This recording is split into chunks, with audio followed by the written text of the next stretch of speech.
Hello friends, welcome back to Hi-Inno channel. Hi-Inno channel இன்னைக்கு என்ன recipe பார்க்க போறோம்னா பாவக்காய் குழம்பு தான் எப்படி செய்யறதுன்னு பார்க்க போறோம். பொதுவா வந்துட்டு பாவக்காய் அப்படினாலே கசப்புங்கறனால டயபெட்டிஸ் இருக்கிறவங்க மட்டும் தான் எடுத்துப்பாங்க. நார்மலா இருக்கிறவங்க அந்த ஃபுட்டை வந்துட்டு நம்ம அவாய்ட் பண்ணுவாங்க. நான் சொல்ற மாதிரி செஞ்சு பாருங்க. கசப்பே உங்களுக்கு தெரியாம ரொம்ப சூப்பரா இருக்கும். நீங்க சூடான சாதத்தோட கொஞ்சமா நல்லெண்ணெய் விட்டு போட்டு சாப்பிட்டீங்கன்னா ரொம்ப டேஸ்டியா இருக்கும். இப்போ வாங்க ஃப்ரெண்ட்ஸ் இந்த பாவக்காய் குழம்பு எப்படி வைக்கிறது அப்படிங்கறத பார்க்கலாம். ஃபர்ஸ்ட் ஒரு சட்டி ஒன்று நல்லா சுடு பண்ணிக்கிறேன். ஃபர்ஸ்ட் வந்து நம்ம பாவக்காய் வந்து டைரக்டா குழம்புல சேர்க்காம தனியா ஃபர்ஸ்ட் வதக்கிக்க போறோம். அதுல வந்துட்டு 1 டேபிள் ஸ்பூன் அளவுக்கு எண்ணெய் சேர்த்துக்கிறேன். இந்த மாதிரி சின்ன சின்ன பாவக்காய் உங்களுக்கு கிடைச்சாலும் சரி இல்ல பெருசா இருக்கிற பாவக்காய் இருந்தாலும் சரி எதுவா இருந்தாலும் நம்ம எண்ணெயில வதக்கிட்டு போடும்போது அதோட கசப்பு டேஸ்ட் தெரியாம டேஸ்ட் ரொம்பவே நல்லா இருக்கும். இந்த சின்ன பாவக்காய் வந்துட்டு இப்போ அதிகமா ரொம்ப கிடைக்கிறதே இல்லை. அதாவது கிராமத்து சைடுல தான் கிடைக்குது. உங்களுக்கு எங்கேயாவது நீங்க இந்த சிட்டி சைடுல கிடைக்கும் போது கண்டிப்பா மிஸ் பண்ணாம வாங்கி நான் சொல்ற மாதிரி செஞ்சு சாப்பிட்டு பாருங்க. ரொம்ப சூப்பரா இருக்கும். அடுப்பு சிம்ல வச்சுட்டு பாவக்காவை நல்லா கிளீன் பண்ணி நான் கட் பண்ணி எடுத்து வச்சிருக்கேன். சிலது வந்து சின்ன சின்னதாவே இருக்கும். நீங்க அப்படியே டைரக்டா கூட சேர்த்துக்கலாம். இதை வந்து வானல்ல சேர்த்துட்டு நம்ம ஒரு 10 நிமிஷத்துக்கு அடுப்பை வந்து சிம்ல வச்சுட்டு நல்லா வதக்கிக்கலாம். இப்போ இதுல வந்துட்டு இந்த பாவக்காவுக்கு தேவையான உப்பு சேர்த்துக்கிறேன். உப்பு சேர்த்து வதக்கும் போது உங்களுக்கு சீக்கிரமா வதங்கும். அதனாலதான் நான் உப்பு சேர்த்துக்கிறேன். உப்பு சேர்த்துட்டு நல்லா வதக்கிக்கலாம். இந்த மாதிரி நீங்க பாவக்காய் வதக்கி சேர்க்கும் போது அதோட கசப்பு தன்மை வந்துட்டு உங்களுக்கு பாதி அளவுக்கு கம்மியாகும். அடுப்பை வந்துட்டு கண்டிப்பா சிம்ல வச்சுட்டு 10 நிமிஷத்துக்கு நம்ம நல்லா வதக்கிக்கலாம். இப்ப பாருங்க 10 நிமிஷம் ஆயிடுச்சு. பாவக்காய் வந்துட்டு ஓரளவுக்கு நல்லா உங்களுக்கு வதங்கிருக்கு.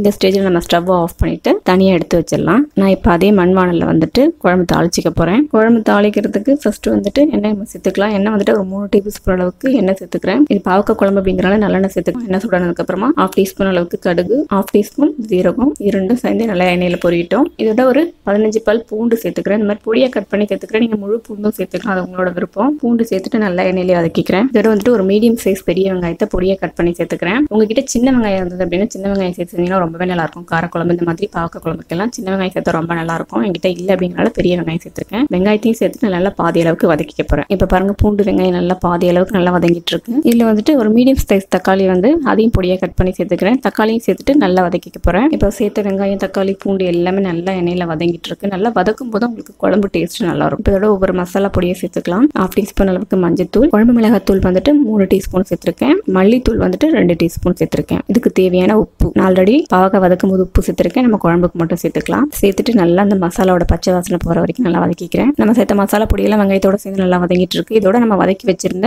பாவக்காயும் சேர்த்துக்கலாம். பாவக்காயும் சேர்த்துட்டு அந்த மசாலாவோட சேர்ந்து நல்லா கலந்துட்டுக்கிறேன். இதுல வந்துட்டு ஒரு சின்ன எலுமிச்சம்பழம் அளவுக்கு புளியை வந்து நான் ஊற வச்சு கரைச்சி அதை ஃபில்டர் பண்ணி எடுத்து வச்சிருக்கேன். அதை சேர்த்துக்கிறேன். சேர்த்துட்டு உங்களுக்கு எந்த அளவுக்கு குழம்பு வந்து தேவையோ அந்த அளவுக்கு தண்ணி ஆட் பண்ணிக்கோங்க. 100 ml அளவுக்கு தண்ணி சேர்த்துக்கிறேன். சேர்த்துட்டு நல்லா மிக்ஸ் பண்ணி விட்டுக்கிறேன். இந்த ஸ்டேஜில் உப்பு டேஸ்ட் பண்ணி பாருங்க. உப்பு தேவை அப்படின்னா அட்ஜஸ்ட் பண்ணி போட்டுக்கலாம். இப்போ இதை மூடி போட்டு ஒரு 10 நிமிஷத்துக்கு நம்ம மீடியம் ஃப்ளேம்ல கொதிக்க வச்சோன்னா பாவக்காய்லாம் வந்து நமக்கு சூப்பரா குழம்பு ரெடி ஆயிடும். பெரிய பாவக்காய் அப்படின்னா அதோட கசப்பு வந்து கொஞ்சம் கம்மியா இருக்கும். இந்த மாதிரி சின்ன பாவக்காய் வந்துட்டு கசப்பு அதிகமாக தான் இருக்கும். நீங்க இந்த மாதிரி ட்ரை பண்ணி பாருங்க. ரொம்பவே சூப்பரா இருக்கும். பாதி அளவுக்கு உங்களுக்கு அந்த கசப்பு டேஸ்ட் தெரியாம ரொம்ப டேஸ்டியா நார்மல் புளிக்குழம்பு மாதிரி ரொம்ப நல்லா இருக்கும். இது சூடான சாதத்தோட சேர்த்து சாப்பிட்டு பாத்தீங்கன்னா சூப்பரா இருக்கும். இப்போ ஒரு 5 மினிட்ஸ் கழிச்சு மறுபடியும் கொதிக்க வச்சேன். பாருங்க எண்ணெல்லாம் தனியா பிரிஞ்சு ஓரளவுக்கு கெட்டி ஆயிடுச்சு. எனக்கு இந்த பதத்துல இருந்தா போதும். அந்த ஸ்டேஜ்ல ஸ்டவ் ஆஃப் பண்ணிட்டு சூடான சாதத்தோட சேர்த்து சாப்பிட்டோம்னா ரொம்ப சூப்பரா இருக்கும். கண்டிப்பா நீங்க ட்ரை பண்ணி பாருங்க. பாவக்காய் சாப்பிடாதவங்க கூட நீங்க இந்த மாதிரி செஞ்சு கொடுத்தீங்க அப்படின்னா ரொம்ப விரும்பி சாப்பிடுவாங்க. செஞ்சு பார்த்துட்டு எப்படி இருந்தது அப்படிங்கறத மறக்காம உங்களோட கமெண்ட்ஸ் எனக்கு கமெண்ட் பண்ணுங்க. இந்த வீடியோ பிடிச்சிருந்தா அப்படின்னா லைக் பண்ணுங்க, ஷேர் பண்ணுங்க. Hi-Inno சேனலை ஃபர்ஸ்ட் டைம் பாக்குறீங்க அப்படின்னா சப்ஸ்கிரைப் பண்ணிக்கோங்க. மறக்காம பக்கத்துல இருக்கிற பெல் பட்டன்ல ஆளுங்க ஆப்ஷனை கிளிக் பண்ணிக்கோங்க. ஒரு சூப்பரான ஒரு ரெசிபியோட உங்களை மீட் பண்றேன். Thank you friends.